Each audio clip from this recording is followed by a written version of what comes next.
dice que por ver el Hamás en la tierra decidió destruirla y empezar de cero.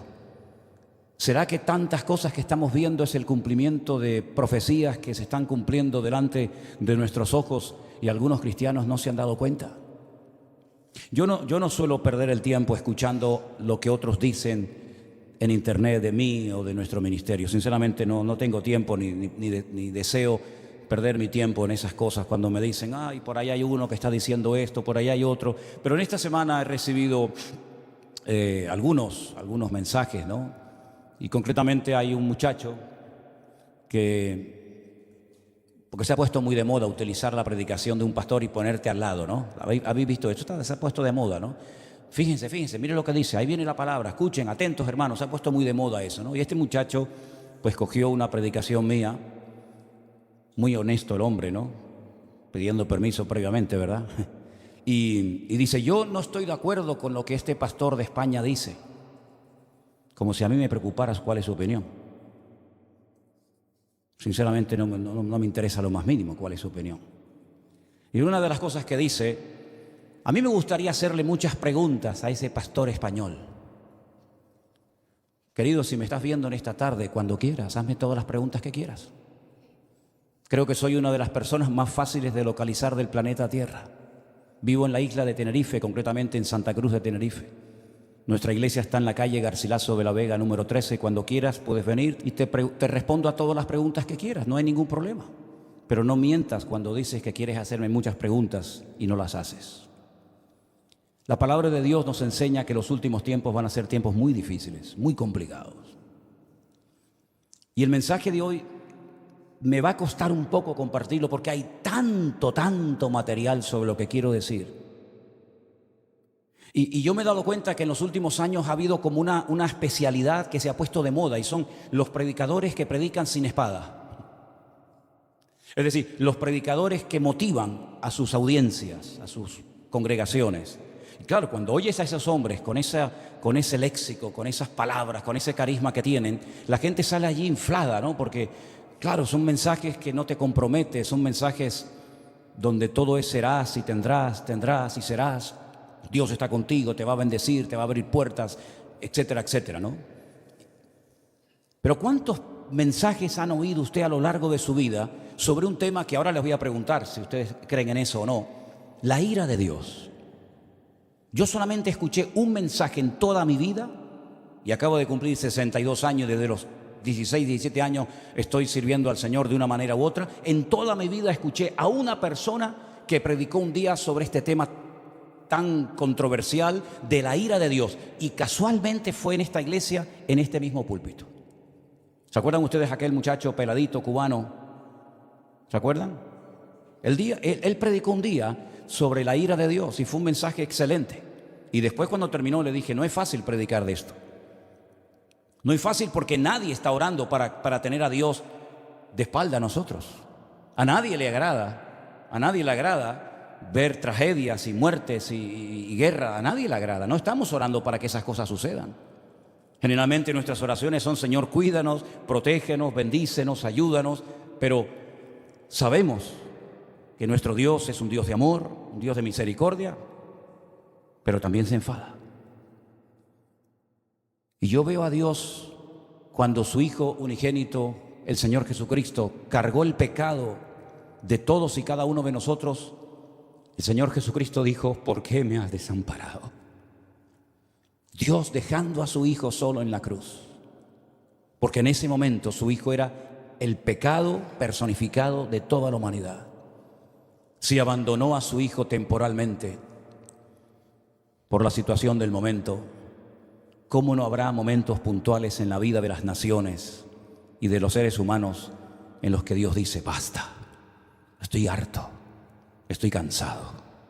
La pregunta que les quiero hacer es, ¿ustedes creen que este tema de la ira de Dios es un mito, es una fábula, es una metáfora, es algo de lo cual se habla, pero que en el fondo no es realmente así? Dios no se enfada, Dios no se enoja. Hay momentos en los que es verdad, Dios bendice, hace milagros, saca a su pueblo de la esclavitud, les da el maná, los protege de los enemigos, pero también hay un montón de versículos, cientos, miles de textos, donde Dios dijo, Cuando claméis no os voy a oír, porque cuando yo llamé no me respondisteis. Y estoy harto de vuestros holocaustos y de vuestras ofrendas y de vuestras fiestas solemnes. Y por cuanto llamé y no quisisteis, vuestra casa quedará desierta. Y si te parece poco, hay un libro que contiene unas palabras que son impresionantes, son tremendamente impactantes, durísimas. Permítame que se las lea. Ahora les digo dónde voy a estar leyendo. Acuérdate, oh Señor, de lo que nos ha sucedido. Mira y mira nuestro oprobio. Y mira nuestra herencia, cómo ha sido traspasada a extraños. Nuestra piel se ha ennegrecido como un horno a causa del hambre. Han violado a nuestras mujeres, a nuestras vírgenes las han violado. Y han colgado a nuestros príncipes y no respetaron a los ancianos. Se han llevado a los jóvenes y los muchachos han desfallecido.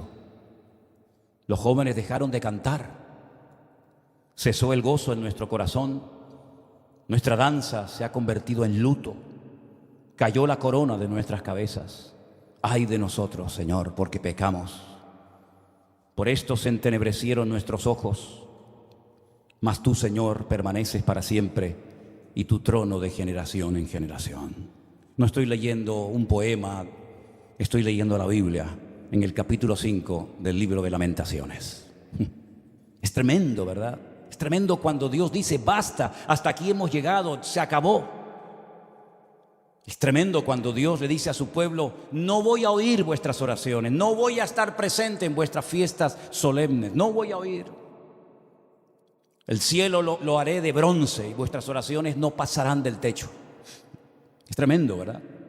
Cuando Dios ha permitido cosas tremendas en la historia que han afectado a millones de personas, como por ejemplo el diluvio. ¿Cuántas miles de personas habrán muerto en el diluvio, hermanos? Bueno, nadie lo puede saber con exactitud, pero yo creo que murieron miles de personas en el diluvio. Algunos dirán, bueno, millones. Bueno, está bien, millones. ¿Y quién mandó el diluvio, hermanos? ¿Quién mandó el diluvio? ¿Quién le dijo a Noé, prepárate porque yo voy a mandar un diluvio a la tierra? ¿Quién fue el que destruyó las ciudades de Sodoma y de Gomorra? Si no fue tu Dios, ¿quién fue entonces? A mí me hace gracia cuando hay gente que dice, es que el Dios del Antiguo Testamento es completamente diferente al Dios del Nuevo Testamento. Y eso es muy peligroso hablar así, porque estás hablando como que hay dos dioses, uno malo y uno bueno, uno que está siempre enfadado y enojado, y otro como que es benevolente, como Papá Noel o como San Nicolás, como lo llaman en otros países, ¿verdad? Que nos concede todo y no importa lo que hagamos. Pero esa no es la enseñanza bíblica. La enseñanza bíblica es que hay un solo Dios. Y el del antiguo es el del nuevo, y el del nuevo es el del antiguo, y no hay otro Dios. Lo que pasa es que hay momentos en los que Dios actúa con infinita misericordia y nos sorprende. Y a pesar de nuestras rebeliones y desobediencias nos cuida y nos bendice, pero dice, y lo he leído varias veces en esta semana, no lo hago por ustedes, que os quede claro, no lo hago por vosotros, sino para que mi nombre no siga siendo pisoteado y blasfemado entre vosotros. ¿Me da cuenta? ¿Y quién permitió la destrucción del primer templo de Jerusalén? ¿No fue Dios? ¿Quién le dio autoridad a Nabucodonosor para que quemara el templo y se llevara los tesoros a Babilonia y rompiera la ciudad de Jerusalén y durante 70 años no pudieran volver a su tierra? ¿Quién fue? ¿No fue Dios? ¿Y quién fue el que permitió la destrucción del segundo templo de Jerusalén, donde se cree que murieron 1 millón de judíos en la destrucción de la ciudad de Jerusalén? Y todas las matanzas y todas las guerras y todos los ríos y ríos de sangre que se podía haber evitado a lo largo de la historia. ¿Y quién fue el que permitió la Shoah? La Segunda Guerra Mundial, ¿quién permitió todo aquello? Claro, hay predicadores que se han especializado en mensajes que motivan a la gente, ¿no? En mensajes de aliento, de ánimo. Hay tantos profetas y tantos pseudoapóstoles que cuando uno habla de la ira de Dios, del enojo, del enfado de Dios, como que se les mueve el piso porque dicen, no, yo no estoy de acuerdo con eso. Vuelvo a repetirles, yo no estoy en este lugar para que ustedes me aplaudan o me sigan o me admiren. Yo no estoy en este lugar para tener cada vez más audiencia y que la gente diga en los comentarios: estoy de acuerdo con usted, pastor, estoy de acuerdo. Y aunque estuvierais en contra, me da exactamente igual, porque voy a seguir predicando lo que Dios dice en su palabra, independientemente de la reacción de la gente. En esta semana me han llamado miembro de Hamas, me han llamado nazi. En esta semana me han llamado de todo, porque no están de acuerdo con el mensaje, sobre todo, que di el domingo pasado, y con la reflexión que di esta semana sobre estos acontecimientos. Pero yo quiero que una vez más vayamos a la palabra de Dios para que veamos que a veces la historia se vuelve a repetir. Claro, son otras personas, son otros nombres, otros momentos de la historia, pero se vuelven a repetir los mismos errores, pecados y defectos que otros cometieron. Vamos a comenzar a leer en Segunda de Crónicas, el capítulo 14. Y vamos a ver cómo Dios aguanta y soporta y tiene infinita misericordia, pero hay momentos en los que Dios tiene que hablar y actuar e intervenir en la historia. En el capítulo 14 de Segunda de Crónicas se relata la historia de un rey del sur de Judá llamado Asa. Era el hijo de un rey llamado Abías. Este rey, dice en Segunda de Crónicas capítulo 14, versículo 1, después Abías durmió con sus padres y fue sepultado en la ciudad de David. Y reinó en su lugar su hijo Asa, en cuyos días tuvo sosiego el país por 10 años.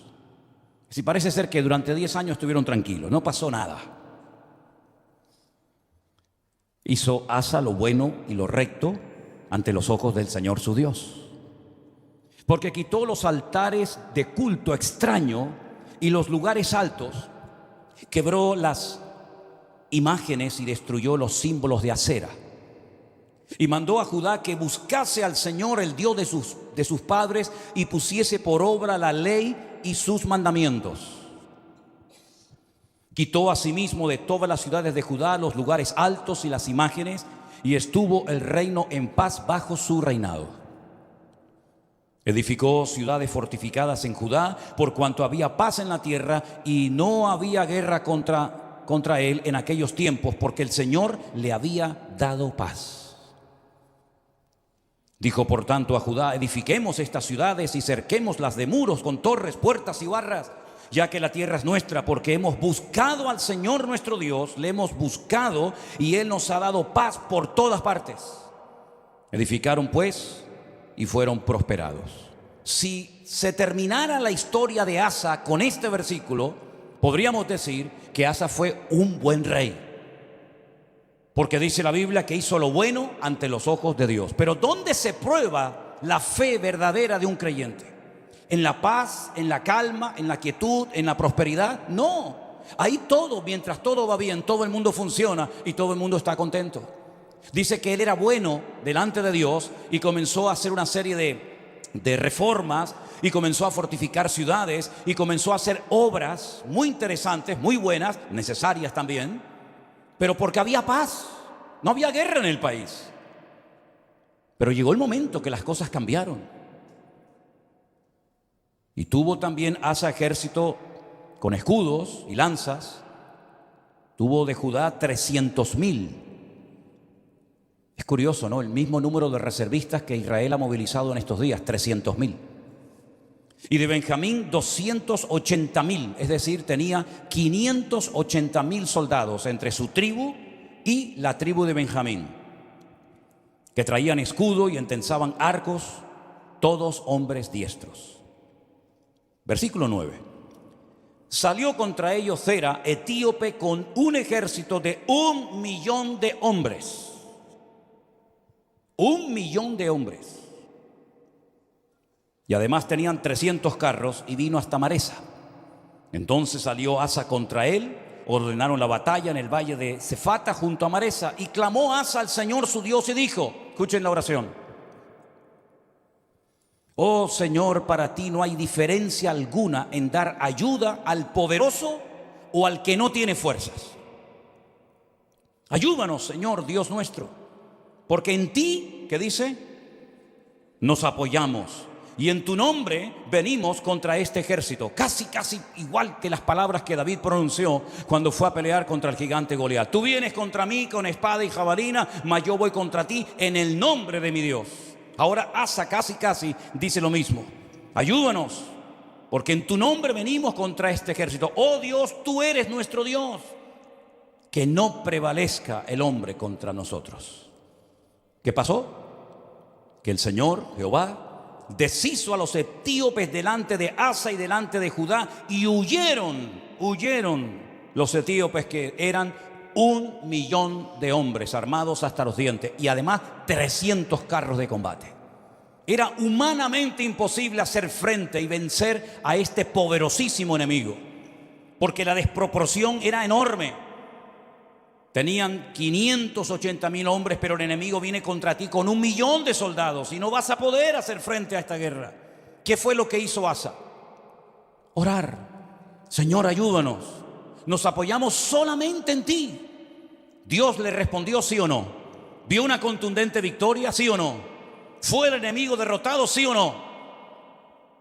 Bueno, con esta victoria ya Asa tenía que tener más que interiorizada y aprendida la lección de que si oramos y nos apoyamos solamente en Dios, Dios siempre nos va a ayudar. No importa el momento, no importa la dificultad, no importan nuestras limitaciones. Nosotros nos apoyamos en nuestro Dios, que no conoce ningún tipo de limitación, y siempre el Señor saldrá victorioso. ¿Cuántos dicen amén? Perfecto. Al poco tiempo, capítulo 15, vino un tal Azarías, hijo de Obed, un profeta, digamos, ambulante, no muy conocido, pero dijo cosas muy interesantes. Salió al encuentro de Asa y le dijo: oídme, Asa y todo Judá y Benjamín. El Señor estará con vosotros si vosotros estuviereis con él.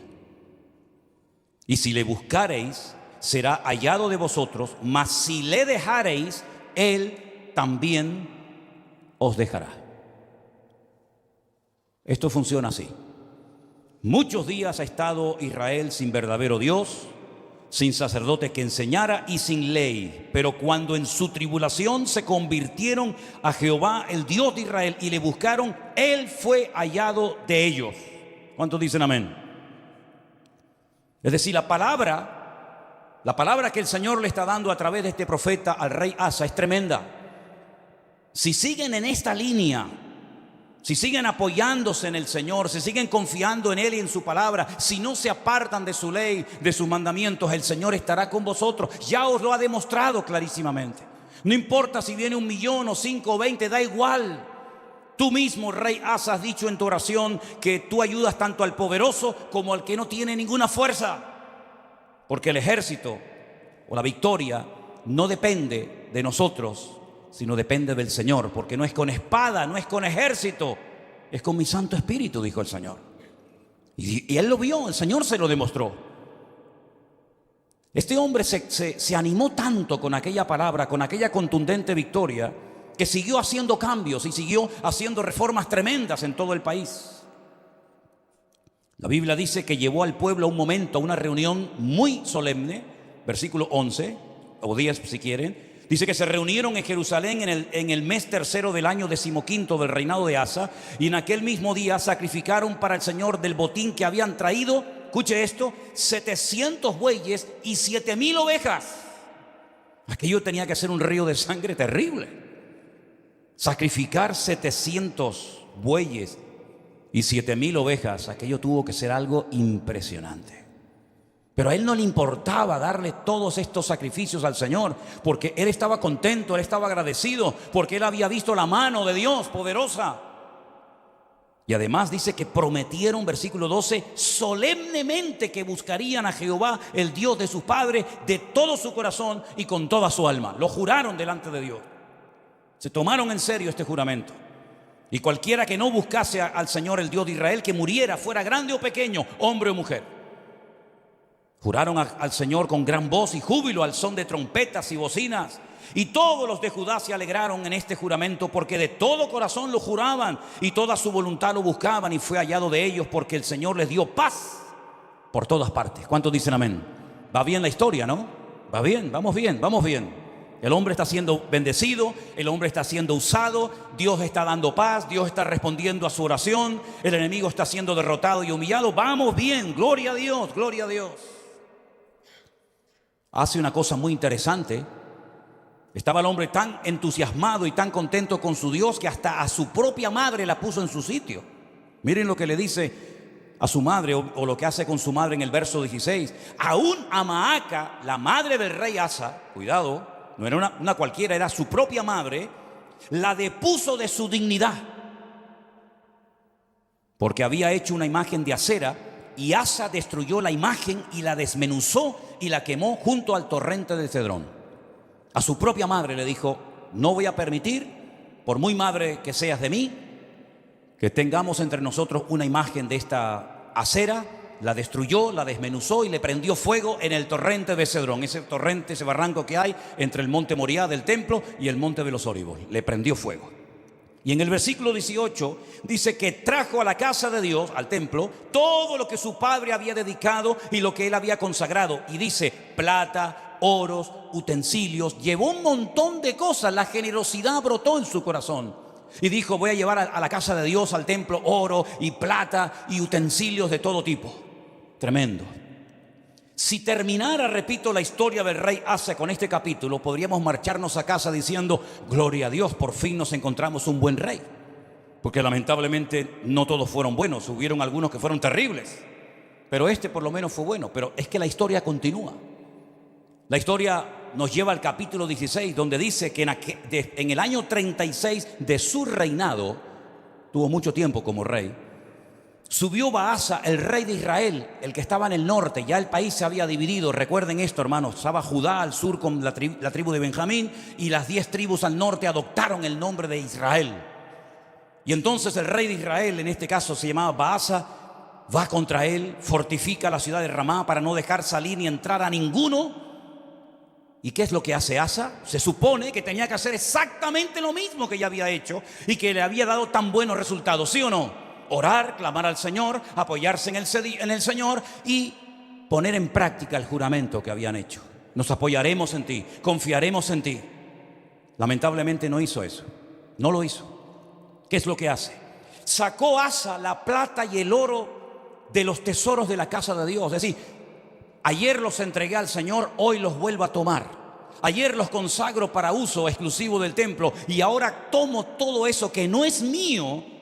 Son parte de los tesoros de la casa de Dios, y lo que hace es que se los envió a un tal Ben-Hadad, rey de Siria, que estaba en Damasco.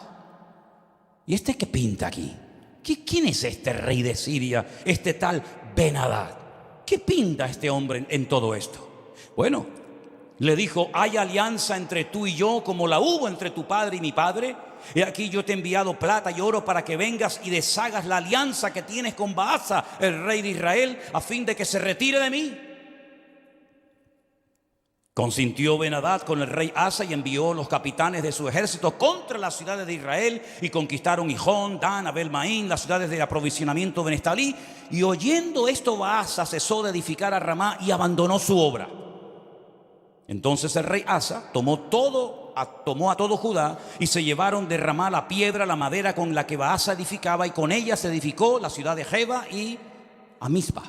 Problema solucionado. Ya está. Pero esto no fue agradable ante los ojos de Dios, porque aunque humanamente hablando se salió con la suya, le doy dinero a un rey de Siria, Ben-Hadad, para que me apoye en la guerra, para que se ponga en contra de mi enemigo. Yo le pago, yo le doy una cantidad enorme de dinero, aunque vacíe la casa de Dios, y así me quedo tranquilo. Pero es que resulta que en aquel tiempo a los profetas, y lo dicen otros textos de la Biblia, se les llamaba videntes, porque eran los que veían, los que leían las circunstancias, los que interpretaban el mundo espiritual. Por eso se les llamaba por un tiempo a los profetas videntes, porque veían más allá de lo natural. Porque lo natural, como he dicho muchas veces, es un reflejo de lo espiritual. Y ahora viene este vidente, este profeta, y le dice al rey Asa: por cuanto te has apoyado en el rey de Siria y no te apoyaste en el Señor tu Dios, por eso el ejército del rey de Siria se escapó de tus manos. Los etíopes y los libios no eran un ejército numerosísimo con carros y mucha gente de a caballo. Le recuerda el pasado, le recuerda la historia, lo que Dios hizo por él. Con todo, porque te apoyaste en Jehová, Él los entregó en tus manos. Porque los ojos del Señor contemplan toda la tierra para mostrar su poder a favor de los que tienen corazón perfecto para con Él. Y ahora le dice: locamente has hecho esto, locamente has hecho esto, porque de aquí en adelante habrá guerra contra ti. Has abierto una brecha, has abierto una puerta en el mundo espiritual, y a partir de hoy tu vida va a cambiar radicalmente, pero para mal, no para mejor. ¿Qué hubiera hecho usted, hermano y hermana, o yo, si nos viene un profeta como este, Hanani, y nos amonesta y nos dice esta palabra? ¿Qué hubiéramos hecho? Señor, perdóname, lo siento. Así como el profeta Natán, ¿se acuerdan cuando fue a la casa del rey David y le dijo: tú eres ese hombre, tú has pecado, por culpa tuya el nombre de Dios ha sido blasfemado y pisoteado en el mundo de los gentiles? Y David dijo: Señor, perdóname, no quites de mí tu Santo Espíritu, ¿verdad? Y ten piedad de mí, etcétera, etcétera. Lo mismo tendría que haber hecho Asa, ¿sí o no? Era un hombre de Dios, conocía la palabra, había visto el poder de Dios en su vida, en su reinado. Lo lógico hubiera sido decir: perdóname, Señor, lo siento mucho, he dado un mal ejemplo al país, sacando los tesoros de la casa de Dios y dándoselos a un pagano para que me ayude, como si no tuviéramos un Dios más poderoso que el rey de Siria, Ben-Hadad. ¿No te das cuenta, querido hermano, que cada vez que te apoyas en algo o en alguien que no es Dios, el que se lleva la gloria no es Dios, sino el que en la persona en la que te has apoyado?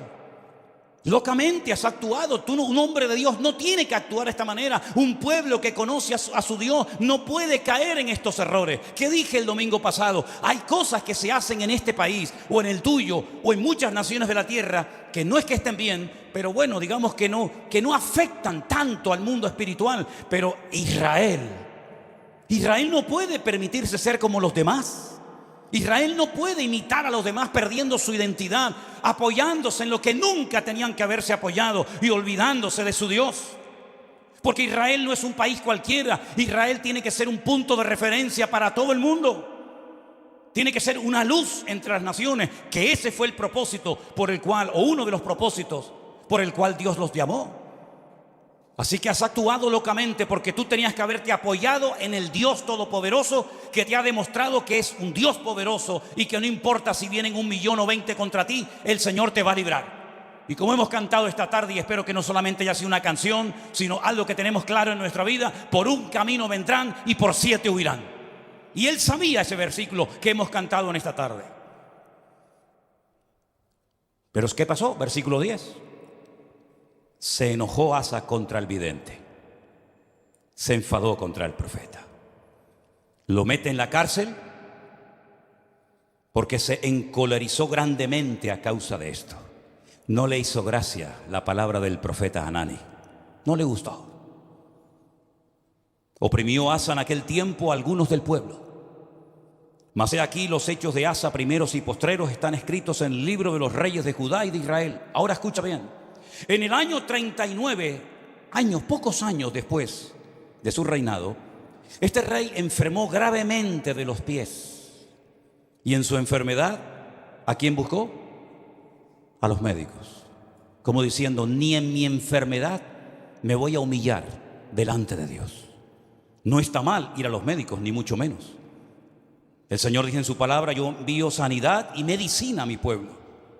Pero la actitud de Asa es de soberbio, es de arrogante, es decir: estoy enfermo, si clamara al Señor, Dios me podría sanar, pero no lo voy a hacer, porque no quiero saber nada de ese Dios. Y dice que en su enfermedad buscó a los médicos en vez de a Dios. Al final, murió en el año 41 de su reinado. Lo sepultaron en los sepulcros que él había hecho para sí en la ciudad de David. Lo sepultaron en un ataúd y le llenaron de perfumes y de diversas especies aromáticas preparadas por expertos perfumistas, e hicieron un gran fuego en su honor. Perfumes para el muerto. Y ahí se acaba la vida y el reinado de Asa. ¿Qué les parece? ¿Qué les parece? Bueno, esto al fin y al cabo es una historia del pasado. de la cual podemos extraer ciertas y determinadas aplicaciones y lecciones para nuestra vida. Pero ¿saben qué? El hombre no aprende. El hombre no aprende.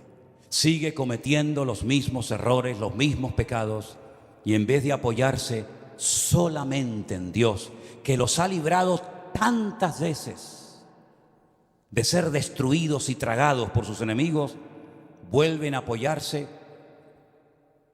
en ejércitos extranjeros, en la ayuda de hombres, en vez de apoyarse única y exclusivamente en su Dios. Hemos leído en esta tarde, espero que hayan prestado atención: el Señor es mi luz y mi salvación. No temeré lo que me pueda hacer el hombre. Ellos tienen una palabra que dice: aunque un ejército acampe contra mí, no temerá mi corazón. Aunque contra mí se levante en guerra, yo viviré confiado. Eso es lo que dice la palabra. Pero eso no puede ser solamente un texto bíblico. Eso tiene que ser una realidad cada día de nuestra vida. Dejemos por un momento a Israel a un lado. Tú, cuando tienes problemas económicos, y cuando tienes problemas matrimoniales, o cuando tienes problemas de cualquier otra índole, ¿en quién te apoyas? ¿En quién pones tu confianza? A ver si nos va a pasar lo mismo que a Asa. El Señor libró a su pueblo de la esclavitud. Podían haber muerto todos en Egipto. De hecho, estaban lanzando a los niños al río Nilo para que murieran. Podían haber muerto en el cautiverio en Babilonia. De hecho, dice que algunos de ellos los lanzaban a hornos de fuego y a otros los lanzaban a fosos llenos de leones. Podían haber muerto en la Edad Media, cuando la corona española junto con la Inquisición comenzó a matar gente por todas partes de España, incluido también a ellos. Podían haber desaparecido en la Segunda Guerra Mundial. Podían haber perecido en cualquier otro momento de la historia, pero Dios siempre, siempre ha tenido misericordia de ese pueblo. Cuando estaban con la soga hasta el cuello, en su angustia invocaban a Dios y Dios les respondía. Y han demostrado a lo largo de la historia que no importa si son poquitos o muchos, la mano del Señor siempre ha estado con ellos. En 1967, 5 naciones tremendamente poderosas con un odio tremendo contra ellos. Porque no solamente sus enemigos se conforman con echarlos al mar, como decían los jordanos en su momento, con echarlos al agua, sino con arrasarlos, que no haya ni un solo judío en toda la faz de la tierra, nunca más. Ya lo intentaron los griegos, lo intentaron los romanos, ya lo intentó mucha gente. Y en aquellos días, una semana de guerra para vencer a 5 naciones, a 5 potencias militares en 7 días. Y al 7º reposaron. Fue más que suficiente para demostrarle al mundo que el Dios de Israel es el Dios todopoderoso. Porque ahora no hacen lo mismo. Porque no claman a Dios. Uno tiene que tener una lectura diferente a lo que dicen los medios de comunicación, la prensa, la radio, la televisión, porque si no caemos en el mismo error de los demás. Hablamos como los demás, opinamos como los demás. ¿Qué es lo que está pasando allí ahora mismo?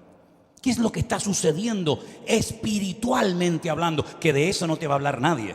Te va a decir que se quedaron dormidos, te va a decir que se despistaron, te va a decir que estaban de relajo, de fiesta, te van a decir 20.000 cosas, que falló el Moshá, que falló el Chimbet, que falló todo. Pero ¿quién va a dar una lectura espiritual de toda esta cuestión? Nuestra fuente de información no es Internet. Nuestra fuente de información no son los periodistas. Nuestra fuente de información es la Biblia, es la palabra de Dios. ¿Cuántos dicen amén? Vamos a ir a la Biblia a ver qué es lo que nos dice, porque hemos visto que cuando una persona se apoya en Dios, no importa si viene 1.000.000 de soldados contra ti, tú lo puedes vencer. No importa si es un gigante enorme, profesional de la guerra, se le puede vencer. No importa si la ciudad tiene doble muralla, se le puede derrotar. Pero también la palabra de Dios nos habla muy claramente que a veces hay ciertas y determinadas circunstancias que frenan la bendición de Dios. En Isaías, capítulo 24, miren qué texto tan impresionante. Isaías capítulo 24, verso del 1 en adelante. Si quieren, así lo leemos. He aquí que el Señor vacía la tierra y la desnuda, y trastorna su faz y hace esparcir a sus moradores. Sucederá así como al pueblo, también al sacerdote, como al siervo, así a su amo, como a la criada, a su ama, como al que compra, al que vende. Se está acoplando el monitor, hermano. Tienes que bajar el monitor. Hace rato se está acoplando. Al que presta, al que toma prestado, como al que da logro, así al que lo recibe. La tierra será enteramente vaciada y completamente saqueada, porque el Señor ha pronunciado esta palabra. Se destruyó, cayó la tierra, enfermó, cayó el mundo, enfermaron los altos pueblos de la tierra. Escucha bien el versículo 5. Ahí está la respuesta. Sube. La tierra se contaminó bajo sus moradores. No estamos hablando de Japón, no estamos hablando de Latinoamérica. Es el profeta Isaías hablándole al pueblo de Dios, hablando de su pueblo, de su tierra, y les dice: la tierra se ha contaminado debajo de vuestros pies. ¿En qué se basa el profeta para hacer semejante declaración? Ustedes han traspasado las leyes. Número 2, han falseado el derecho y han quebrantado el pacto sempiterno. Quédense con esas tres cosas. Falsearon el derecho, traspasaron las leyes y quebrantaron el pacto sempiterno. Aquí está la clave, mi hermano. Ahí está la respuesta que Dios da en su palabra. Por supuesto, estudié el texto en hebreo, y cuando dice leyes, dice Torot, porque está en plural. Si fuera la ley, diría Torah, pero como dice las leyes, dice Torot, las leyes de Dios. Las habéis traspasado, las habéis quebrantado. Falsearon el derecho, Hok. Hok es otra palabra que significa obligaciones morales, normas de convivencia. Las habéis quebrantado también. No solamente lo divino, lo religioso, la Torá, los Torot, los mandamientos inspirados por el Espíritu Santo, dados a través de Moisés en el monte Sinaí, los habéis quebrantado. No solamente eso, sino que también habéis modificado las normas, habéis manipulado vuestras obligaciones y habéis permitido ciertas y determinadas cosas que van en contra de la palabra que ustedes saben como pueblo de Dios que no se deben ni se pueden hacer. Y además de todo eso, lo que ha sucedido es que el pacto sempiterno, fíjate qué palabra tan interesante. Una cosa es eterno, otra cosa es sempiterno. Parece lo mismo, pero no es igual. Nuestro Dios no es sempiterno, nuestro Dios es eterno, porque no tiene principio ni tiene fin. Pero el pacto que Dios hizo con el pueblo de Israel tiene principio y no tiene fin. Por eso se llama un pacto sempieterno. No es un sinónimo, sino es una connotación diferente. Dice el Brit Olam. El Brit Olam en hebreo se ha traducido muy bien en esta ocasión por un pacto que tuvo un principio. ¿Dónde tuvo el pacto ese principio? Vamos a verlo ahora, para posicionarnos y ver a qué se refiere la palabra de Dios cuando dice que llegaría un momento en la historia en el que el pueblo de Israel quebrantaría los Torot, la ley de Dios, los Hok, las normas de convivencia, las obligaciones de un país, y además el pacto sempiterno. Ese pacto del cual está haciendo referencia Isaías se menciona en el primer libro de la Biblia, el libro del Génesis, cuando el Señor le dice a Abraham. Tenemos que remontarnos a los tiempos de Abraham. Espero que no se estén perdiendo, porque para mí es tremendamente interesante que ustedes entiendan esta porción y este mensaje hoy. El Señor le dice a Abraham: yo estableceré mi pacto entre mí y ti y entre tu descendencia por tus generaciones. Es decir, el pacto no termina con tu muerte. El pacto no termina cuando tu hijo se muera, Isaac, o cuando tu nieto Jacob muera, sino que será un pacto con toda tu descendencia por todas las generaciones, y yo seré tu Dios y el de tu descendencia para siempre. Este es mi pacto. Este es mi pacto, versículo 10. Este no es el pacto que Jesús hizo en el huerto, en Jerusalén, cuando dijo: tomad y comed, esto es mi cuerpo. No, ese no es. Este es otro pacto. Este es un pacto que está haciendo con Abraham, el padre de la nación hebrea. El pacto que Dios hizo con este varón, le dice: guardaréis entre mí y vosotros y tu descendencia después de ti. Será circuncidado todo varón entre vosotros. Es decir, siempre hay una señal de un pacto. ¿Cómo puedo yo demostrar que Dios ha hecho un pacto conmigo? ¿Cómo lo puedo demostrar? Bueno, Dios me dijo, Dios te dijo, pero las palabras se las lleva el viento, como dice el refrán. ¿Cómo podía Noé demostrar que Dios había hecho un pacto con él? Cuando veáis el arco en las nubes, esa es la señal del pacto que yo he hecho contigo. Perfecto. ¿Y cómo podía Abraham demostrar, o la descendencia de Abraham, que Dios había hecho un pacto con ellos, que los había escogido de entre todas las naciones? Esta será la señal del pacto: circuncidaréis la carne de vuestro prepucio y os será por señal entre mí y vosotros. A la edad de 8 días. Luego no es un pacto con la nación islámica, con los árabes, porque los árabes se circuncidan a los 13 años. Y los judíos circuncidan a sus hijos a los 8 días. ¿Te das cuenta? El pacto va a ser una señal que vas a llevar toda tu vida en tu carne, en tu cuerpo. Y se la tienes que hacer al bebé a los 8 días.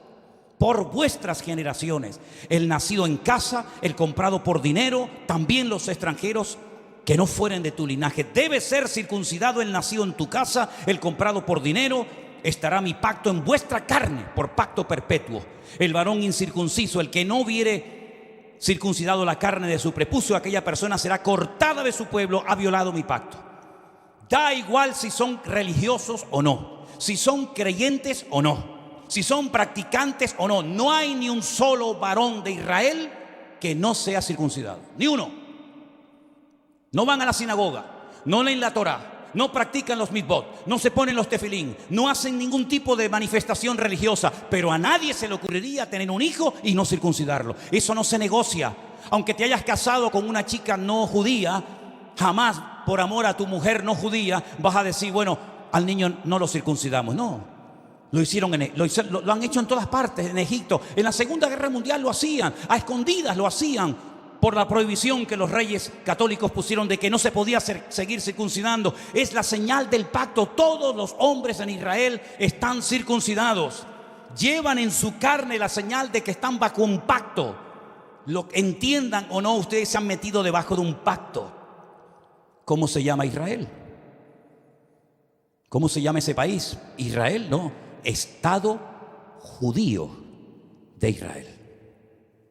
Es decir, estáis bajo un pacto que Dios ha hecho con vosotros, y lo creáis o no, lo entendáis o no, ustedes llevan en su cuerpo una marca como señal de que estáis bajo ese pacto. Isaías dice en el capítulo 24 que hemos leído en esta tarde: vosotros habéis quebrantado el pacto. Vosotros habéis traspasado las leyes y habéis falseado el derecho.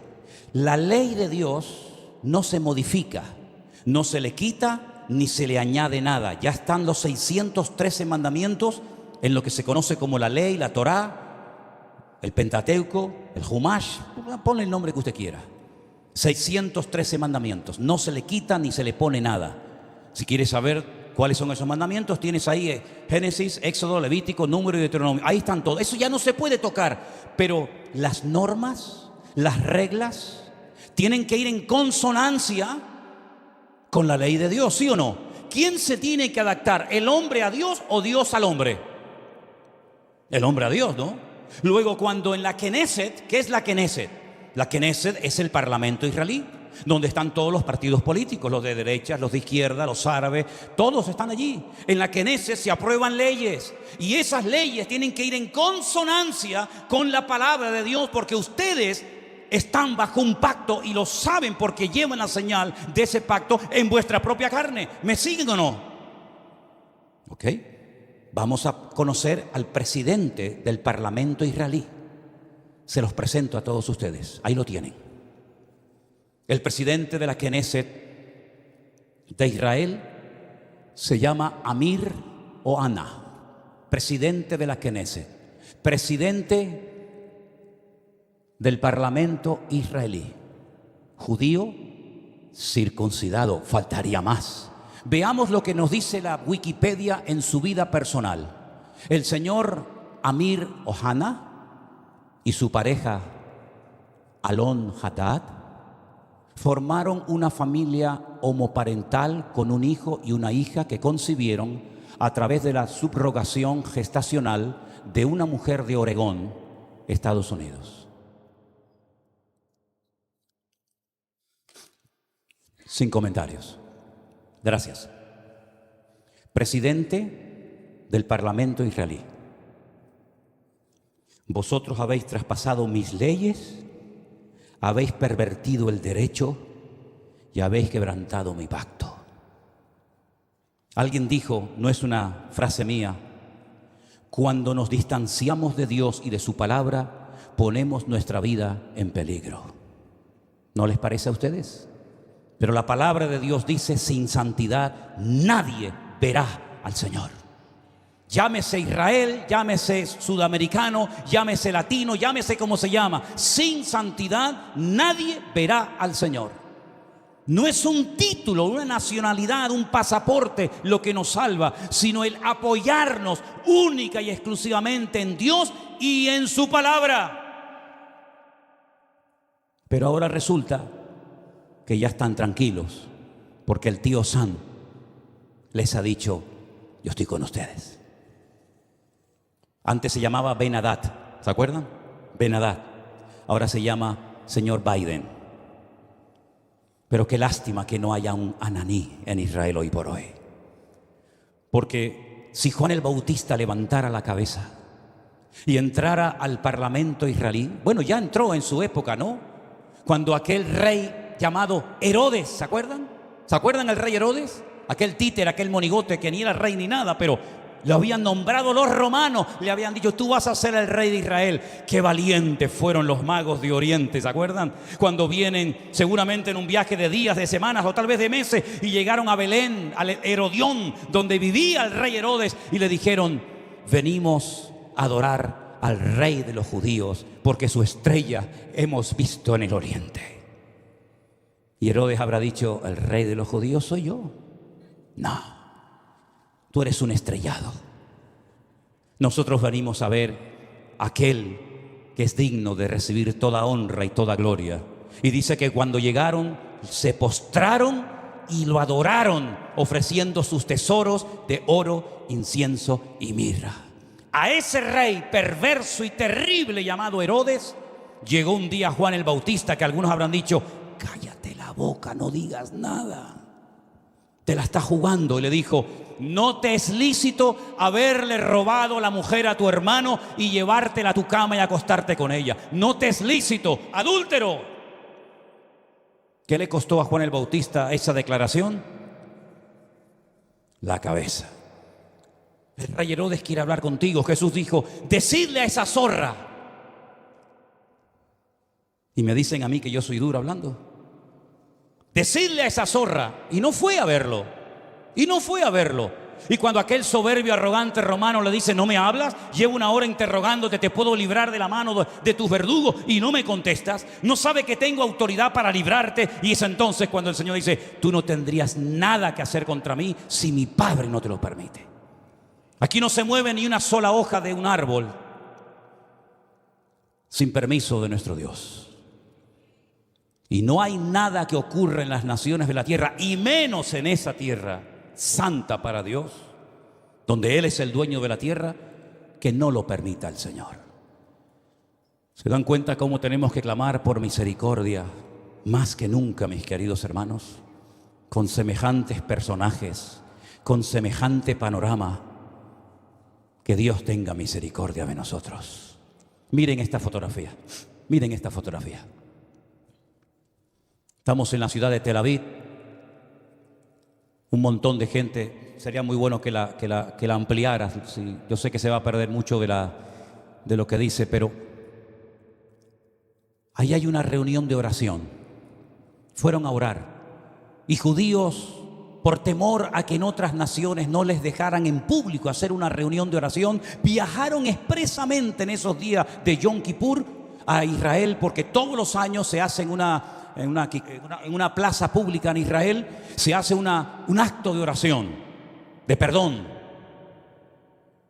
Y entonces estos judíos, algunos mayores, otros jóvenes, familias enteras, viajaron a Israel para poder participar en público en las calles de la ciudad de Tel Aviv de una reunión de oración. Y mire lo que dice en la parte de abajo: las personas que se mudaron a Israel sintieron miedo en el único lugar donde no esperaban sentirse amenazados por su judaísmo. ¿Quién impidió esa reunión de oración? ¿Jamás? ¿Hezbollah? Los de la banderita de colores. y toda la tropa que les acompaña interrumpieron una reunión de oración. ¿A quién molestaban? ¿A quién le podía hacer daño que un montón de gente allí oraran a Dios pidiendo por la nación? ¿Qué problema, qué daño puede hacer eso? En esa plaza, unos días más tarde, en esa misma plaza, ponemos la siguiente fotografía, por favor. La gente se reúne y enciende velas para recordar a las víctimas de Israel. ¿Casualidad? Díganme lo que quieran, díganme lo que quieran.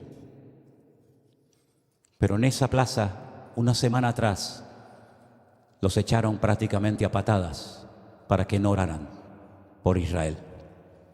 Y una semana más tarde, en esa misma plaza, tuvieron que ir a poner velas a recordar lamentablemente, en ese acto de salvajismo terrible que hemos visto, a las víctimas que murieron. ¿Qué les parece, hermanos? ¿Qué les parece? Empecé este mensaje haciéndoles una pregunta. ¿Ustedes creen en la ira de Dios? ¿Ustedes creen que Dios se enfada, que podemos hacer lo que nos da la gana y no pasa nada? Sigan jugando con Dios, sigan. Tarde o temprano te darás cuenta que con Dios no se puede jugar. Es mejor decir no soy nada a decir soy judío, soy cristiano, soy evangélico, soy creyente y vivir peor que la gente del mundo. Yo decía hasta hace unos días, ya no lo voy a volver a decir más porque sería un insulto, ¿no? Yo decía que esta gente que entró e hizo esas cosas terribles que no tienen ni nombre, y lógicamente no vamos a poner ninguna escena de esas, se portaron como animales. Y me equivoqué. Los animales no se comportan así. Alguien dijo recientemente, si los seres humanos todos tuviéramos corazón de perro, no habría guerras en el mundo. Porque dicho sea de paso, la palabra perro en hebreo es kol-lev. Kelev. Kol-lev. Todo corazón. Kol, todo, lev, corazón. El perro se llama en hebreo todo corazón. ¿Cuánto echo de menos a mi perro? ¿Cuánto echo de menos a Trotsky? ¿Cuánto lo echo de menos? Los viajes que he hecho con él, los días que he viajado solo por ahí, durmiendo en cantidad de lugares y siempre a mi lado, siempre ahí, ¿verdad? Ustedes saben que era mi sombra. Cuando vivíamos enfrente de la iglesia, saltaba el muro, aunque tenía ya las patitas con problema y con dolor, saltaba y se metía aquí en la iglesia y aquí se quedaba quietito, ¿verdad? Si fuéramos todos los seres humanos con corazón de perro, no veríamos estas cosas terribles que hemos visto. 150 personas que no se sabe lo que va a ser de ellas, niños, en fin, no quiero ni mencionar la palabra. ¿Qué les parece, hermanos? El único que puede solucionar esto, ¿saben quién es? Dios. ¿Saben quién va a ganar la guerra esta? Dios es el que la va a ganar. Y si todo esto lleva al hombre a ponerse de rodillas y a pedir perdón, pues gloria a Dios. Porque lean ustedes esta semana Sofonías, lean ustedes Joel, lean ustedes Miqueas, lean ustedes el libro de Jeremías, lean ustedes, hermano, el libro de Lamentaciones, y os vais a dar cuenta cuántas muertes, cuántas guerras se podían haber evitado si el pueblo hubiera puesto su apoyo y su confianza solamente en Dios. Y no he mencionado lo peor. Lo voy a mencionar así de pasadas, pero no nos olvidemos que un papa pidió perdón, ya tarde, pero bueno, por lo menos pidió perdón por la Inquisición. Un rey español pidió perdón por haber expulsado al pueblo de Israel de España, robándoles todas sus posesiones y mandándolos con lo puesto. Alemania pidió perdón hace años por lo que había hecho, y mira qué país tan bendecido y tan próspero es Alemania, ¿eh? Pero el pueblo de Israel, que yo sepa, pueblo que amo, y si pudiera ir allí ahora mismo iría, nunca pidió perdón por haber matado a mi amado Señor San Jesucristo. Nunca lo hizo. Es más, su nombre es blasfemado cada día. Entonces, queridos hermanos, ¿tiene o no tiene Dios misericordia de nosotros y de su pueblo Israel? Por lo tanto, mis queridos hermanos, o espabilamos y doblamos nuestras cabezas, o los próximos seremos nosotros. ¿Se acuerdan lo que me dijo aquel rabino en aquel muro aquel día? Ahora es Ucrania, pasado mañana será Israel, después seréis vosotros. ¿A dónde van a ir esos miles y miles de refugiados? Jordania no ha abierto sus fronteras diciéndole: vengan, vengan, tenemos un país enorme, grandísimo, de miles y miles de kilómetros, vengan aquí. Al fin y al cabo, los palestinos, ¿de dónde eran? Eran jordanos. Los viejos que viven en Israel, ¿qué pañuelos se ponen en la cabeza? ¿Con qué se ponen en la cabeza? ¿De qué colores? ¿De qué colores? ¿Blanco y negro? No. Blanco y rojo. El pañuelo de Jordania. Miren la bandera de Jordania, miren la bandera palestina. Son iguales, simplemente que han puesto ahí una estrella. Pero Jordania no ha dicho: vengan para acá, les recibimos. Arabia Saudita no los ha invitado a venir. Los iraníes, que tanto los aman y los apoyan. Qatar, país rico, no ha invitado a ninguno de ellos. Todos los quieren, pero lejos. ¿A dónde van a venir todas esas personas? ¿A dónde vinieron los sirios cuando fue la guerra en Siria? ¿A dónde fueron los libios? ¿A dónde van a ir? A Europa. Aquí tienen pagas, aquí tienen comida, aquí tienen todo lo que sus hermanos árabes jamás les van a dar. Así es que he dicho muchas veces: lo mejor está por venir. Pero bíblicamente, para ciertos sectores de la tierra, lo peor está por venir. Porque si les interesa el tema, lean esta semana detenidamente capítulos 38 y 39 de Ezequiel. Ahí te dice quién va a atacar y cuándo lo va a hacer. Y no son estos, Hay un dato tremendamente significativo: esta guerra va a terminar, por supuesto que sí. Y todo volverá supuestamente a la normalidad. Volverán a estar tranquilos porque ya se han quitado un enemigo de encima. Lean Ezequiel 38 y 39 y te dice cuándo va a atacar el de arriba. El de arriba, ¿quién es el de arriba? El del norte, el oso. Te dice cuándo van a hacerlo y cómo va a morir y el tiempo que tardarán enterrando muertos. Es impresionante. Es que la Biblia es el periódico de mañana. Por eso hay que leerla y escudriñar las Escrituras. Así que Dios tenga misericordia de nuestras vidas. Amén, hermanos. La pregunta es, y termino: ¿cómo es posible que este pueblo tan inteligente, de tantos premios Nobel, no se dé cuenta de todo lo que está sucediendo? Bueno, la palabra de Dios nos enseña que están ciegos. Están ciegos. Lamentablemente la ceguera de Israel es tan tremenda, que por inspiración del Espíritu Santo, un profeta dijo de ellos lo siguiente, y con esto termino. Isaías capítulo 29. Deténganse y queden maravillados. Cegaos, embriagaos, pero no de vino, y tambalead, pero no de sidra, porque el Señor derramó sobre vosotros. ¿A quién le está hablando Isaías? A Israel, no a nosotros. En ese momento Isaías le estaba predicando al pueblo de Israel y le dice: el Señor derramó sobre vosotros espíritu de sueño.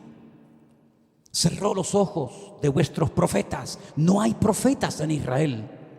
No hay profetas. Ellos dicen que los únicos que pueden tener Ruach HaKodesh, es decir, al Espíritu Santo, son los profetas. Y como no hay profetas, el Espíritu Santo no está en Israel. Lo dicen ellos. Dice: cerró los ojos de vuestros profetas y puso velos sobre las cabezas de vuestros videntes. No dice Pablo que tienen un velo, que cuando leen no entienden porque tienen un velo, y hasta que no se conviertan a Cristo, el velo no les será quitado. ¿No dice eso la Biblia? Toda visión os será como palabra de libro sellado, el cual si dijeren al que sabe leer y le dijeren: lee ahora esto, él dirá: no puedo porque está sellado. Y si le dijere, si se le diere el libro al que no sabe leer, diciéndole: lee ahora esto, dice: no sé leer. Dice el Señor. Escuchen bien esto. Esto es una sentencia tremenda. Este pueblo se acerca a mí con su boca y con sus labios me honra, pero su corazón está lejos de mí. No te enfades conmigo, querido. Pelea con Isaías. Yo no escribí esto. Con su boca me honran, con sus labios, pero su corazón está lejos de mí, porque su temor de mí no es más que un mandamiento de hombres que les ha sido enseñado. Por tanto, he aquí que nuevamente excitaré yo la admiración de este pueblo con un prodigio grande y espantoso. Perecerá la sabiduría de sus sabios, se desvanecerá la inteligencia de sus entendidos. Ay de los que se esconden de Dios, encubriendo el consejo.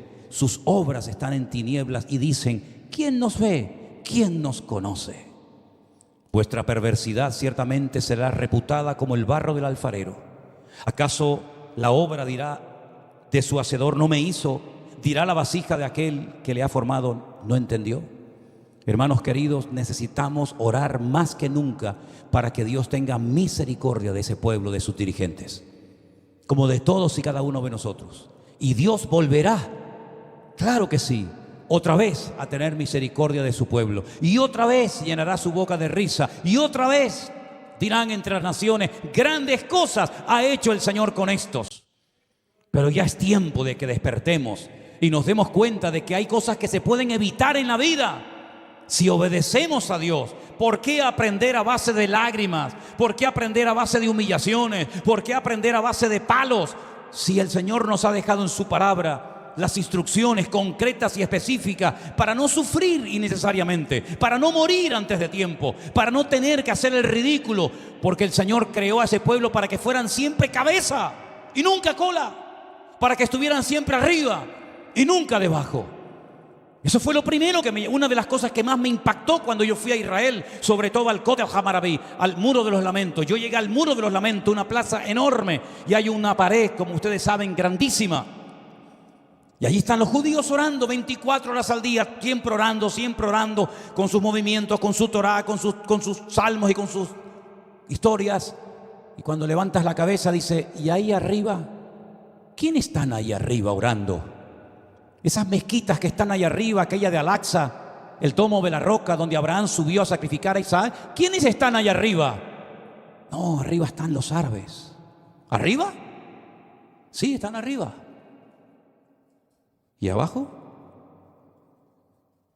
¿No os dais cuenta que hasta en lo natural el Señor nos habla y nos dice: es que yo no diseñé a mi pueblo para que estuvieran abajo, yo diseñé a mi pueblo para que estuvieran arriba y fueran cabeza y no cola? Pero eso no sucede por tener un pasaporte azul con la menorá y decir: soy del Estado de Israel. Eso sucede cuando circuncidas tu corazón y te conviertes de corazón al Señor que te amó eternamente y te lleva esculpida en las palmas de sus manos. Cerramos nuestros ojos en esta noche. Mediten en esto, reflexionen en estas palabras. También a nosotros el Señor nos llama al arrepentimiento, a una conversión genuina. Claro que sí, no estamos exentos. Si esto se hace con las ramas naturales, ¿qué no se hará con las ramas que hemos sido injertados en el olivo verdadero? Por lo tanto, mis queridos hermanos, aprendamos la lección. Dios viene a buscar un pueblo sin mancha y sin arrugas. Que Dios se apiade de nuestras vidas. Repasemos todas estas lecturas, estos textos bíblicos. Y por encima de todo esto está nuestro amor al pueblo de Dios, el remanente verdadero que habita en Israel. Nuestros hermanos en Cristo que alaban y honran al Señor como nosotros. Los que se guardan del pecado, de las contaminaciones de la carne, los que van contracorriente, aunque sean criticados, aunque sean perseguidos, aunque sean objeto de burla, pero allí están. No han doblado sus rodillas, como le dice el Señor al profeta Elías: hay 7,000 varones que no han doblado sus rodillas ante Baal. Y en Israel hay muchos hermanos, pastores, congregaciones, siervos de Dios, que no han doblado sus rodillas ante Baal ni ante nadie, sino que se apoyan única y exclusivamente en el Señor Dios Todopoderoso. Aleluya. Recibe nuestras vidas en esta tarde como olor fragante, como ofrenda derramada delante de tu altar, oh Dios. Aleluya. Ponemos de pie. Si tú dispusieres tu corazón y extendieres a Él tus manos, levantarás tu rostro limpio de mancha, será fuerte y nada temerá. Te acostarás y no habrá quien te espante. Aleluya. Y muchos suplicarán tu favor. Te acostarás y no habrá quien te espante. Y muchos suplicarán tu favor. Dilo conmigo. Si tú dispusieres tu corazón y extendieres a Él tus manos, levantarás tu rostro limpio de mancha, será fuerte y nada temerá. ¡Aleluya! Te acostarás y no habrá quien te espante, y muchos suplicarán tu favor. Te acostarás y no habrá quien te espante, y muchos suplicarán tu favor. Tendrás confianza, porque hay esperanza. Aleluya. Mirarás alrededor y dormirás seguro. Y aunque oscureciere, como la mañana será, la vida será más clara que el mediodía. Tendrás confianza, porque hay esperanza. Esas palmas, alabemos a Dios. Mirarás alrededor y dormirás seguro. Sí, Señor. Y aunque oscureciere, como la mañana será, la vida será más clara que el mediodía. Oh, tendrás confianza, porque hay esperanza. Mirarás alrededor y dormirás seguro. Y aunque oscureciere, como la mañana será, la vida será más clara que el mediodía. Y muchos suplicarán tu favor. Y muchos suplicarán tu favor. Y muchos suplicarán tu favor.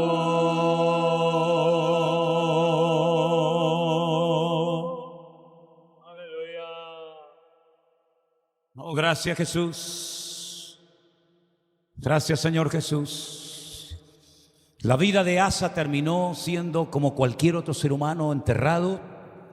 Y dice la Biblia que su ataúd la llenaron de especies aromáticas y de perfumes para el muerto. Una mujer hace 2000 años cogió su vaso de alabastro de perfume de nardo puro y lo derramó no sobre un muerto, lo derramó sobre los pies del Señor Jesús. Y el Señor Jesucristo dijo: en todas las naciones de la tierra se hablará, se contará lo que ella ha hecho, porque para el día de mi sepultura lo ha profetizado en esta ocasión. No inviertas tus tesoros y tus mejores perfumes en muertos. Deja que los muertos entierren a sus muertos, dijo el Señor. Y ven tú detrás de mí y predica mi palabra. Que en esta semana no te apoyes en muertos, porque cada vez que te apoyas en algo o en alguien que no es Dios, estás actuando igual que Asa. Igual. No te llamas Asa, te llamas como te llames, pero cada vez que te apoyas en algo fuera de Dios, el Señor nos susurra al oído y nos dice: locamente has actuado. ¿No me tienes a mí en tu corazón? ¿No me tienes a mí en tu vida? ¿No te he demostrado que estoy contigo, que te he salvado de la muerte tantas veces y que estás en pie gracias a mi misericordia? Desarrollemos la costumbre de apoyarnos solamente en Dios. Cada vez que la gente nos escribe y nos dice: pastor, ayúdeme, yo digo: mira, hermana, apóyese en Dios. Busque a Dios de todo corazón. Busque al Señor en medio de su dolor, de su enfermedad, de su crisis matrimonial, de su angustia, y el Señor le bendecirá y le sorprenderá grandemente. Y eso es lo que tenemos que hacer los cristianos. No apoyarnos en el hombre, apoyarnos únicamente en el que vive por los siglos de los siglos. Amén. En el Señor nuestro Dios. Fuerte ese aplauso a Él. Aleluya. Aleluya. Amén.